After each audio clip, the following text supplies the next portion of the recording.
Resurrection.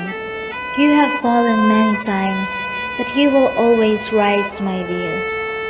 You fell for the first time, and the heat have risen up and exploded in every inch of your skin. The rocks are hurtling like a blast of light. The cruel fire flows as it destroys your home, burning every bone, disarming every rock of your foundation. The sky is covered with ashes from mouth of ocean you called your own. And as your ashes covered the top of the mountain, you stayed there even though the future is uncertain. And you rise, from ashes you rise, and you fell for the second time. The ground has shaken you until you fell side by side. The crumbling pieces beyond your surface shows you are broken. The ground that sings your glory had teared down to the ground, devastated again. But it is all a process, a beauty and miracle behind destructions, molding, breaking, making you anew. We need to wither in order to bloom, because the soil is empty and we need to sacrifice until our roots hold more than what we need. We need to be broken and able to find our whole selves, the stitches of everything we've been through, and we need to fall and able to rise. In falling, we learn not to fly, but where to land, and to be careful about edges, cliffs that makes us martyr. We need to be lost and able to find our own path of our home. Dear, you are built with the hands of those who fall with you, and they will see you rise again and again.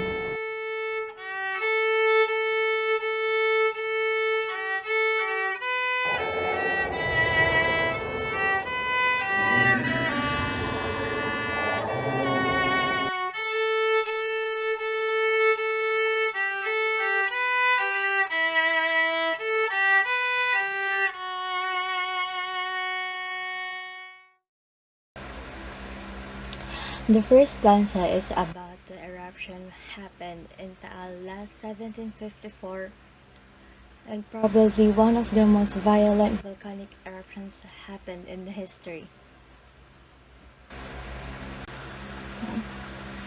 The eruption happened last May 15, 1754 and ended last December 5 of the same year, burying 4 tons of Batangas under ash, volcanic rocks, and water. Due to the eruption, it brought about days of ink-black darkness and changed the topography and characteristics of the volcano and the lake system. Go. Burning every bone, disarming the rocks of your foundation. This signifies that the eruption of Taal volcano was so massive that it destroyed not only Taal Basilica but also to the very place where it belongs. Taal was so devastated that the place was covered with volcanic ash, rocks, and water. Go. The sky is covered with ashes from mouth of oceans you call your own. Since the volcano is surrounded with water, this denotes that the volcano itself was the mouth of the lake. Go. As your ashes covered the top of the mountain, and you rise, from ashes you rise.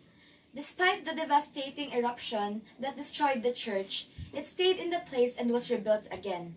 Once covered with ashes, now still standing strong throughout the years. Yes, and bingo. In 1755, another church was being built, and after it was built, on September 16, 1855, it was ravaged by another earthquake. But due to this, it was left in a poor state. It was damaged. It was to the point where it could break down after another earthquake. In life, it doesn't matter how many times you fall, but what's important is how we stood up and faced the challenges. From that downfalls, we've learned and used it to find and mold ourselves to something that we never imagined. Just like what happened to Taal Basilica. It went through a lot of mishaps that caused the destruction of its foundation. But despite of that, never stayed in the ground. For years, it underwent a lot of refinement that shaped it for what it is now. The Al Basilica is known as the largest church in Asia and one of the sought to churches in the Philippines.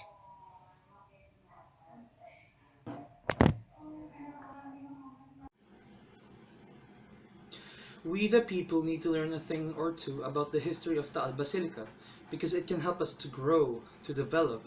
We need to learn how to get up even if the going gets tough, just as how the Al Basilica has risen from its fall. Day after day we are met with hardships that drags us down, make us crumble from our own weakness. We too need to rise up from all of this and learn from it all. Thank you.